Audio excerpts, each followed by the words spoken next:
Hello nuts laddu recipe பார்க்கலாமா? என்னோடய பேபிக்கு 1.25 வயசு ஆகுது. ஸோ நான் 1 இயர் கம்ப்ளீட் ஆனதுலேருந்து இந்த லட்டு ரெசிபி அவனுக்கு கொடுத்துட்ருக்கேன். அவனுக்கு ரொம்ப பிடிச்ச ஸ்நாக்ஸ் கூட இது.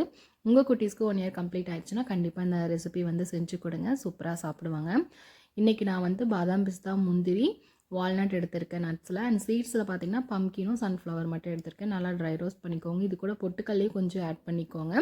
பொட்டுக்கல்லையும் வெயிட் கெயின் ஆகிறதுக்கு ஹெல்ப்ஃபுல் பண்ணும். அதுக்கப்புறம் வந்து நடக்கலை வந்து தனியாக வந்து வறுத்து எடுத்துக்கோங்க கொஞ்சமாக.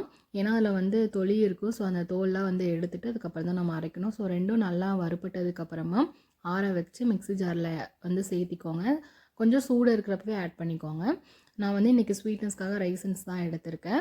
நீங்கள் பேரிச்சம்பழம், கருப்பட்டி, நாட்டுச்சக்கரை அந்த மாதிரி இது கூட ஆட் பண்ணிக்கலாம். ஸோ எல்லாத்தையும் ஒட்டுக்கா போட்டு இந்த மாதிரி பக்குவம் வர வரைக்கும் அரைச்சி எடுத்துகிட்டு சூடு இருக்கிறப்ப நல்லா உருண்டை பிடிச்சி வச்சுக்கோங்க.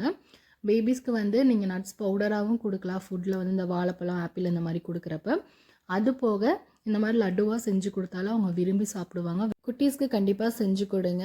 என்னோடய வீடியோ பிடிச்சிருந்தா மறக்காமல் சேனலை சப்ஸ்கிரைப் பண்ணி வச்சுக்கோங்க. நம்ம சேனலில் பேபி ஃபுட் வீடியோஸ் நிறையா இருக்குது. கண்டிப்பாக நியூ மாம்ஸ்க்கு ஹெல்ப்ஃபுல்லாக இருக்கும். சேனலை செக் பண்ணி பாருங்கள். இன்னொரு வீடியோவில் பார்க்கலாம். பாய்.